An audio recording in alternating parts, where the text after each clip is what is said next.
there is a lot. We did kind of go hard on the Old Testament last week, but there is a lot of good things in there. There's a lot of good stories, a lot of good morals, and a lot of good things you can learn from the Old Testament. But there's a lot of stuff in there that no longer applies and is, quite frankly, quite outdated ideas and morals. And there's so much confusion in what to follow and what not to follow, and what theology is good, whose theology is solid, whose isn't. You know how many denominations there are in Christianity? Too many. Yes. It's like 164 or something, isn't it? 45,000. Oh, that's gross. 45,000 different denominations of Christianity. So if one of those guys, one of those churches got it right, that leaves 44,999 that got it wrong. Yeah. So how do you know? The only thing that we're sure of, that we can be sure of, is the red letters. The red letters is Jesus. All the text in the Bible that's red font, is the words of Jesus. It's the word of Jesus. And that's what I live by. The whole point of Jesus being the sacrifice was to fulfill the Old Testament. That was the whole point of it. Yeah. I came to fulfill the word, not to do away with it. Exactly. I came to fulfill, not to, I can't remember how he says it. Yeah.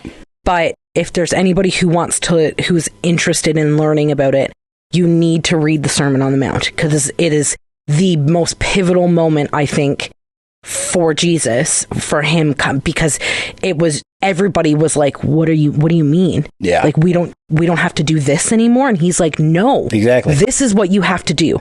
You keep me in your heart, understand that I am the Messiah. I am here to do what I have to do. And that's all. And you love one another. And I understand where a lot of people come from, because yes, we should know it all. And like, we should learn from all of it. And there is a lot you can learn from the Old Testament. Like you said, there are a lot of really good stories and a lot of good morals and a lot of good things that come from it. But the whole point of God sacrificing his only son was to bring conclusion to that. Yeah. And to say, Jesus literally stands in the middle of the street and says, I am the new way. Yep. So if you're telling me that I should be teaching the Old Testament and that I should be following it, that means that everything Jesus said was that the sacrifice meant nothing. Yeah. That him being put on that cross was for nothing.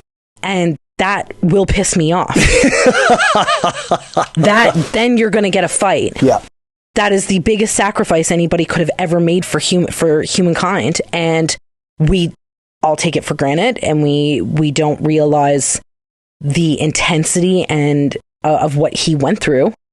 And I never realized it until I watched Passion of the Christ, and it destroyed me. Yeah.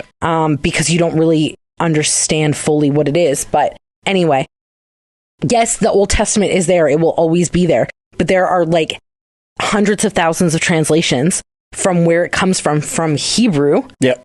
And in the Greek. But the Hebrew it's like the original, and it was Torah. So it's different. Like, it's not what we're supposed to follow.